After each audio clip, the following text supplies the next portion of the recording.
Halo semuanya, perkenalkan saya Rizky Agabeto Panjaitan, mahasiswa Prodi 1 Informatika semester 5 Universitas Muhammadiyah Banjarmasin. Pada video kali ini saya akan menyampaikan hasil review jurnal saya dengan tema cyber squatting.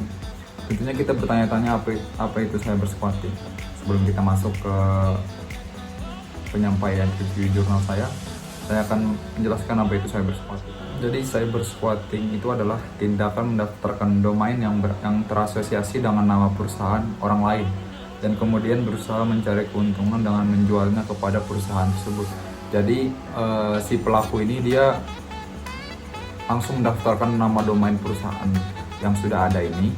Kemudian ketika namanya itu sudah terdaftar, maka mereka menjual kembali nama domain ini kepada perusahaan tersebut, pada pemilik yang sah, dengan alih-alih untuk mencari keuntungan. Itulah arti cyber squatting. Kemudian saya akan menyampaikan hasil review jurnal saya yang pertama. Jurnal yang pertama ini dengan judul Perlindungan Aset Lokal yang Belum Terdaftar, Indikasi Geografis dari Kejahatan Cyber Squatting. Dengan nama jurnal itu adalah Jurnal Hukum Konotariatan. Tahun terbitnya adalah 15 Desember 2020 dengan nama penulis Nikomang Cempaka Dewi dan Putu Tuni Cakabawa Landra. Tujuan penelitian jurnal ini adalah untuk mengetahui perlindungan hukum aset lokal yang belum terdaftar indikasi geografis dari tindak kejahatan cyber squatting. Dan subjek penelitiannya adalah aset lokal yang belum terdaftar indikasi geografis tadi. Metode penelitian ini yang digunakan adalah metode penelitian hukum normatif, yang dimana penelitian ini dipakai dikarenakan belum adanya pengaturan yang mengatur tentang perlindungan hukum mengenai aset lokal yang belum terdaftar indikasi geografis. Hasil penelitiannya adalah perlindungan terhadap aset lokal yang menjadi kejahatan cyber squatting yang belum dilindungi oleh indikasi geografis mendapat perlindungan berdasarkan pasal 23 UU ITE. Dan bagi setiap orang yang haknya dilanggar karena kejahatan cyber squatting, maka berhak melakukan gugatan pembatalan penggunaan nama domain secara tanpa hak yang dilakukan oleh pihak lain. Kelebihan dari penelitian ini, yang pertama, jurnal ini memiliki abstrak dua bahasa, yaitu bahasa Indonesia dan bahasa Inggris. Kedua, kata kunci yang menjadi pedoman dalam membaca. Yang ketiga, kelengkapan data jurnal seperti judul, pendahuluan, metode penelitian, hasil penelitian, dan sebagainya. Yang keempat, pendahuluan yang dituliskan membuat pembaca memahami kenapa penelitian ini dilakukan. Kemudian kelemahannya adalah kalimat yang digunakan cenderung susah dipahami. Yang kedua, tidak adanya pembentukan paragraf yang menyebabkan pembaca sulit fokus dalam membaca. Kesimpulan yang diambil dari jurnal ini adalah perlindungan terhadap aset lokal Indonesia yang belum terdaftar indikasi geografis dari kejahatan cyber squatting diatur dalam pasal 23 Undang-Undang Republik Indonesia Nomor 11 Tahun 2008 tentang informasi dan transaksi elektronik. Pemerintah Indonesia juga meningkatkan perlindungan hukum bagi pihak-pihak yang dirugikan dari kejahatan cyber squatting melalui pendelegasian wewenang kepada pengelola nama domain internet Indonesia atau yang disingkat PANDI, melalui pembuatan dan perancangan aturan-aturan terhadap nama domain yang sesuai dengan ketentuan yang telah ditetapkan berdasarkan pasal 23 Undang-Undang Republik Indonesia Nomor 11 Tahun 2008 tentang informasi dan transaksi elektronik. Oke, kita lanjutkan kepada jurnal yang kedua, hasil review saya. Judul jurnal ini adalah Perlindungan Hukum Terhadap Kejahatan Cyber Squatting di Indonesia. Nama jurnal ini adalah Jurnal Lex Renaissance dengan tahun terbit 5 Oktober 2020. Nama penulisnya adalah Reva Amalia. Tujuan penelitian ini adalah untuk mengetahui definisi cyber squatting dan perlindungan hukumnya menurut hukum di Indonesia. Objek penelitian ini difokuskan untuk mengkaji mengenai cyber squatting dan perlindungan hukumnya menurut hukum di Indonesia. Metodenya sama seperti jurnal sebelumnya, yaitu penelitian normatif yang menggunakan pendekatan konseptual dan perundang-undangan. Hasilnya adalah menyimpulkan bahwa pada dasarnya definisi cybersquatting belum secara tegas dijelaskan diatur dalam peraturan perundang-undangan di Indonesia.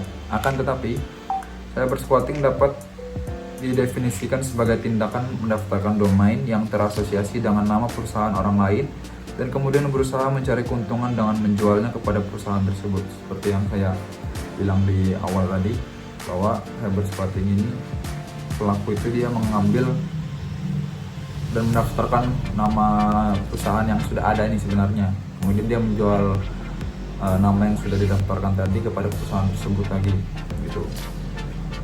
Padahal perusahaan ini yang punya hak lah intinya. Perlindungan hukum terhadap kejahatan cybersquatting diatur dalam beberapa peraturan perundang-undangan, yaitu seperti pasal 23 dan pasal 38 Undang-Undang Nomor 11 Tahun 2008 tentang informasi dan transaksi elektronik, serta pasal 83, pasal 100, pasal 101, pasal 102 Undang-Undang Nomor 20 Tahun 2016 tentang merek dan indikasi geografis. Kelebihannya,